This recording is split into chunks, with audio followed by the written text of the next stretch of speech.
Hey everybody, thanks for listening to or watching on the podcast. A short episode format podcast that you can listen to while you're doing your business on the pot. Or maybe you're literally doing anything. I just see people like with their earbuds in all the time. All the time. Anywhere you go. Anywhere you go. Walking, running, shopping. Mm-hmm. Doing whatever. People on the phone, and I'm like, are you talking to me? Yeah. I always do that. And I go, hey, how's it going? And they're like, oh, okay. No, I don't put my earbuds in. I just play it. Mm. And sometimes, sometimes I'm listening to a book at like 6:30 in the morning, and it gets sexy, and I'm just like, ooh. And I, like, if I know that like I'm listening to something like a serial killer thing, always, and I see that a stroller is about to come up, I just pause it and I walk past like I was listening to nothing. So yeah, you're just existing. Mm-hmm. Honestly, just put on an episode of our podcast. Just listen. It's great. It's great for existence. Yeah, and learn a little. Just a little. Yeah. I'm Liz. And I'm Katie.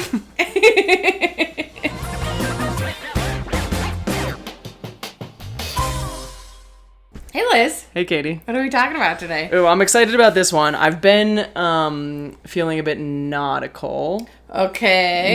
Cool. Yeah, not nautical. I've been feeling nauticalish. Nauticalish. That's a word. I've been a nauticophilia.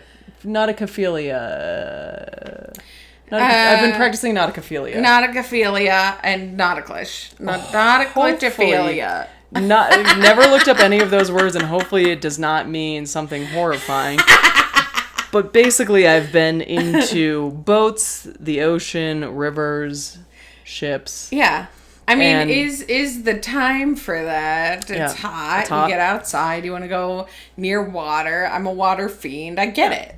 Water rules the world, and we're running out of it. And like one of my favorite things to talk about is like, I don't think enough people realize this, but when the United States was being built, like, and I don't know how this works in other nations, but like you literally could not have a city that wasn't near a big body of water. Yeah. So that's why you've got like rivers all throughout the nation, like surrounding like cities, big cities. Yeah. Yeah. Because you had to have water, and then you had to have a church, and then you had to have a bar.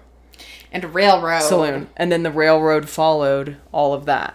There you go. So we are talking about the death ship of the Platte River. And the Platte River is what created a lot of like our area that we know of. Mm-hmm. Yeah. Okay, cool. Yeah. This is fun. So first of all, the Platte River, it is a tributary of the Missouri, meaning that it leaves the Missouri, right? It's part of it escapes the Missouri or feeds into the Missouri, whatever, one of those things. Which also feeds into the Mississippi, which eventually dumps into the Gulf of Mexico. There you go. Or the Gulf of America, whoever you lean with. Not that. Whichever Gulf you side with. Of Mexico.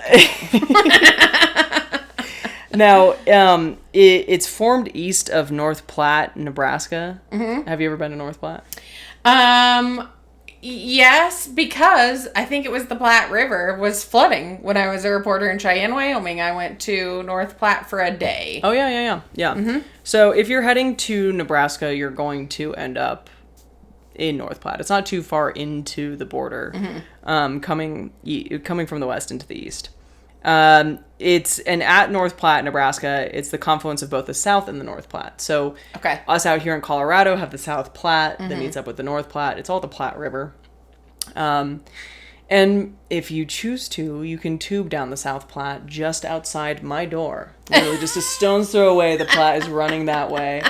But that part of the South Platte is kind of gross. You just want to go a little bit further south. Maybe not. Yeah. You know, just poopies and such. Well, other things like needles and trash. But essentially, so it arises from snowmelt in the Eastern Rockies, which I was like, okay, I never thought about the fact that like there's the Western Rockies and there's the Eastern Rockies, but technically we are the Eastern Rockies in Colorado. At least we're the east side of the. Interesting. We're okay, east, I get it. The Eastern Rockies as in east of the Continental Divide. Yeah. So we like to ski the Eastern Rockies. Mm-hmm. But basically it flows through Colorado, Wyoming, and Nebraska. Mm-hmm.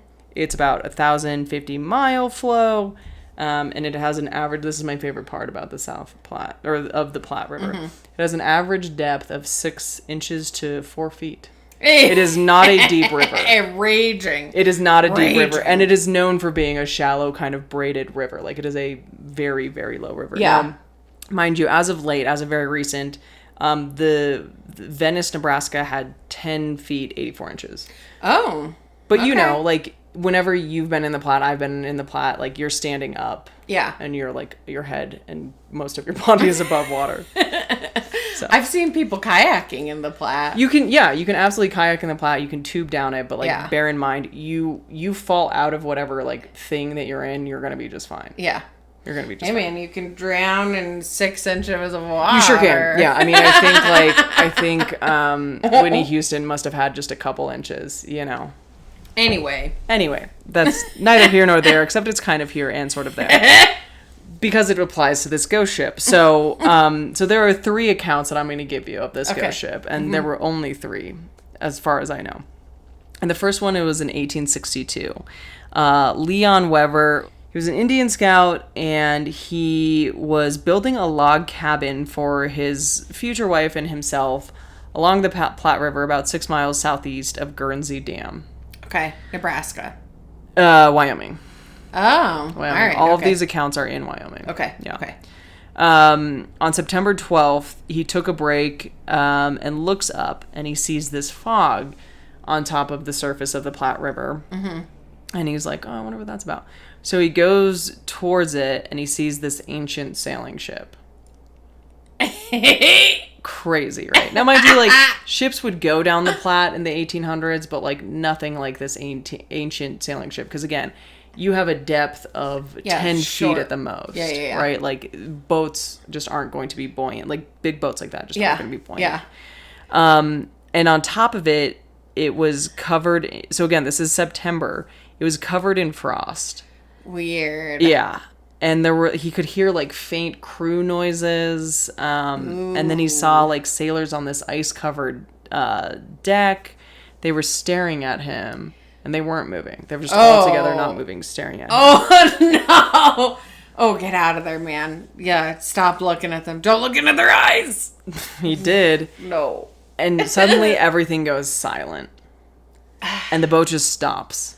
And the sailors move, like, out of this circle that they're in to reveal a canvas on the deck. And so he sees that the canvas, like, is of a corpse of a woman. And so the boat comes a little bit closer, and he realizes the corpse is his fiance. Oh, what? Yeah, so he freaks the fuck out. Oh, he's about to, like, swim towards this boat, and it just vanishes. So he's like, you know what? I'm going to leave Wyoming. I've got to get back to her leave Wyoming. sooner than I planned. And when he arrives to where his wife's family was, he finds out that his fiance had died.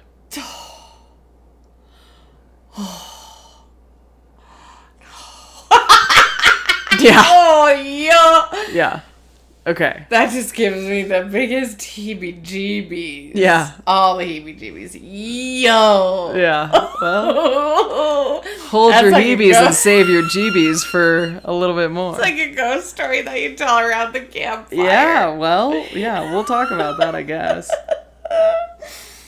Okay, so account number 2. It's 1888. Gene Wilson, he's a cattleman. Mm-hmm. He is 10 miles east of Casper, rounding up cattle with his dog, and the dog starts running towards the river barking. I meant to ask, like, if you've ever heard of this. I don't think you have, but it doesn't sound like you had. So he starts following his dog, but his horse won't move. So he gets off his horse and he follows the dog.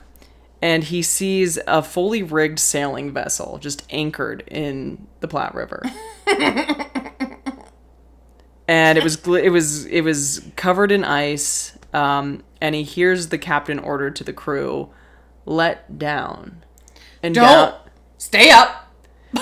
Down comes this canvas with, again, a frosty corpse. Oh, no. And then they remove the canvas, and it reveals a burnt a burnt face of someone, and Gene realizes it's his wife's face. Oh, dear God. And then the ship just vanishes. So he's like, fuck. He gets on his horse. He goes rushing back home, and he sees that his house is burnt to ash. Oh. And he goes searching the wreckage. He can't find anything. So he's like trying to find his wife. He goes back to the river. Yeah. And that's where he finds his wife's body. And the assumption was that she was trying to extinguish the flames on her body and just like couldn't. And so then he holds her and he looks at her and her face is covered in burns. Oh, no. Oh, this is so gross and creepy and horrible. Yeah. Yeah. So the final account and the last account, to my knowledge and to a lot of people's knowledge, was on November 20th, 1903. Mm-hmm. This guy, Victor Hebe, was chopping... Oh, Hebe. Heebie-jeebies. Yeah. It might just be Hebe, but let's go with Hebe. So he was chopping a tree near Bessemer Bend on the river. And like several months earlier, he had testified for his friend in court, Thomas Horn, but ultimately Thomas Horn was found guilty of murder and sentenced to be hanged. Okay. Now, Tom had escaped prison, unbeknownst to Hebe. And suddenly he takes a break to just smoke his pipe, and he notices fog on the river. And out of this fog comes this icy ancient sailing vessel. And the crew is lowering this canvas. Don't look at it. Don't look at it. And he hears a voice say, "I'm telling you, you're hanging an innocent man." Ooh, no. And then there was a reply that said, "This is not for us to determine. You were tried and convicted for murder. It is our duty to ferry you across. Men, do your duty." Oh. And the ship moves about 20 feet away from Hebe, and he sees on the deck, cross-arm, hung body, swinging back and forth. And he realizes it's his friend Tom Horn. So he goes running and screaming into town to find out that Tom was actually hanged in Cheyenne that day. Oh, no. Oh, no. Oh. Yeah. So it's like some sort of weird... It's a death ship. Death ship, but also like... It's like a vortex. Like Potentially. So I can't remember the guy's name, but essentially this man had gotten all these accounts of these 3 different people. Mm-hmm. He worked for the Cheyenne Bureau of Psychological Research. Okay. And then wrote this article on this death ship.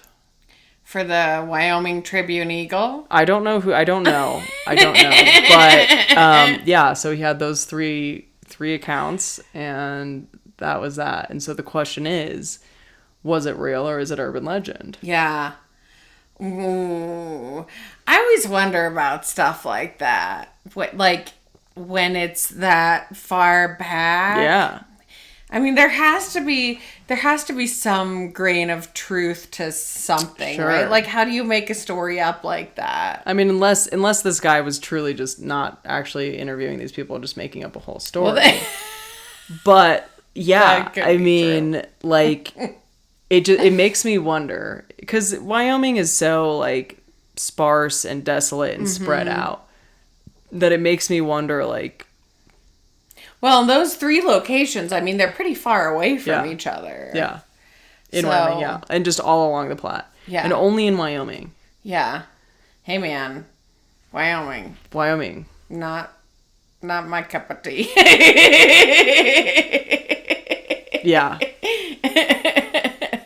And maybe some of this stuff has happened since then, and there just hasn't been anybody to say anything about it. I don't know. Oh. But, yeah. Man, don't look at that canvas when that ship comes up. Don't look at it. Just don't go to the Wyoming Platte. Stay in Nebraska or Colorado if you're going to do the Platte River. Wyoming, avoid it. Yeah. Oh, yeah. Okay. Yeah. Oh, And I'm excited to like retell these stories. Yeah, fun, right? Yeah. So fun. Really creepy. Yeah. But like a death ship is like there are other accounts of other death ships, but this one was the death ship of the Platte. So. Yeah. Oh, okay. Weird. Cool. Thanks, Liz. You're welcome. So what's that inside my body? A ghastly feeling.